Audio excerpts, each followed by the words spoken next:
Alright, people. What we're doing here is we want to show you live in the flesh, right here from Ware State Prison, of what Georgia is doing to our rights as human beings, as American citizens. We have rights.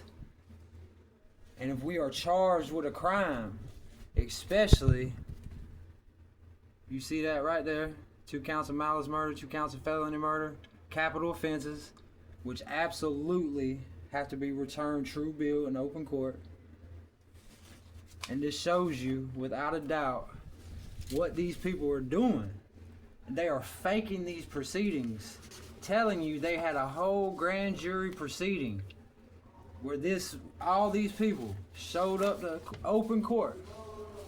All these supposed grand jurors right here. Right, so then if we got these grand jurors, if they allege right here that the grand jury, these are the grand jurors that returned this indictment, allegedly. All right, so then we should be able to look in the court record and find a subpoena for each one of these grand jurors filed into the case. Otherwise, how would they have known to show up to this hearing? Exactly. Okay, so now So I can show you right here in their own record where they're telling me that I was indicted. Indictment, June 11th, 2022. It says when the indictment was handed down. I can show you right here on this front page right here. They're saying July 11th, 2022. Saying true bill, all 6 counts. Came back. Right here you see with their own record, there is no anything about a grand jury proceeding transcript. It is state law. Let's see here. Right here. You want to see the actual state laws? Grand jury must disclose everything they do. OCGA 15-12-72. Stenographer must be there to transcribe any testimony, which is what they're saying this list of people right here did. These are all supposed witnesses that testified at this supposed grand jury proceeding. State law, OCGA 15-12-83. Stenographer must be there to transcribe all the testimony. And the grand jury must disclose everything that they do. As you can see, by their own record, there is no grand jury proceeding transcript. There is no subpoenas for any of these grand jurors, supposed grand jurors. So really my question, a big question I have, is whether these people are real, and if they are real, do they know that their names are being forged on fraudulent paperwork saying that they came back true bill in open court for murder charges, and that they otherwise are essentially the reason that a prisoner is incarcerated.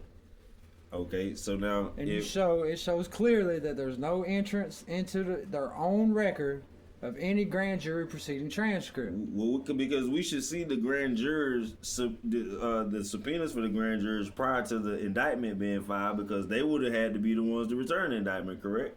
Correct. So now what page come before this one? So let's see here. That's page 3. Mm-hmm. All right.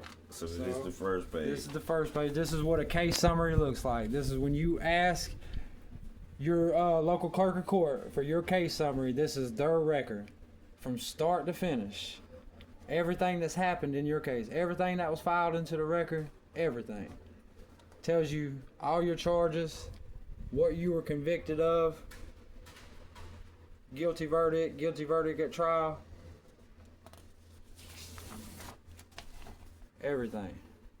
So starting from day one, everything filed into the record. Shows you when your arrest warrants were filed into the record. It shows the day they were dated. Everything. So by their own record, they prove that not only is this indictment invalid because of a clear-cut Fourth Amendment violation, it's invalid because they did not return this true bill in open court. And didn't the clerk give you a response when you made the request? Yeah, so that's what I was going to get to. So this is my copy of the letter that I sent to my local clerk of court, Kim Bentley, right there, Wilkinson County Superior Court. and where I clearly asked her for a copy of both the trial transcript and the transcript to the grand jury proceeding. That this indictment was returned in open court. And this is the response I got. Where she tells me, I have received your request for the trial transcript and the indictment. Notice, I never asked for the indictment. I asked for trial transcript and the grand jury proceeding transcript. She sent me the trial transcript. She sent me this indictment. And this is the only proof. This is the only proof right here. This is the only proof that I'm supposedly was indicted in open court. True bill, all 6 counts. Just these 2 little pieces of paper.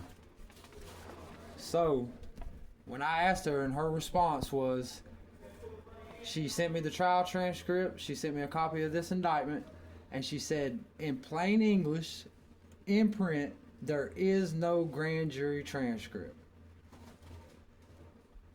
So if there is no grand jury proceeding transcript, that means it never happened.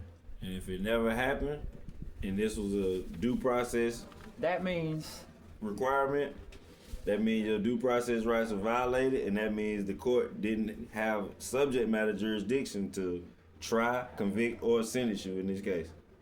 yes, sir. So then that would be evidence of deliberate fraud because they would have known this. And that's my point right there, that this is absolute deliberate fraud all over the state. All over the state. There's many people in this one dorm right here that can show you these same papers, this same stuff, that they are fraudulently convicting people of capital offenses, and they have no subject matter jurisdiction to try this case.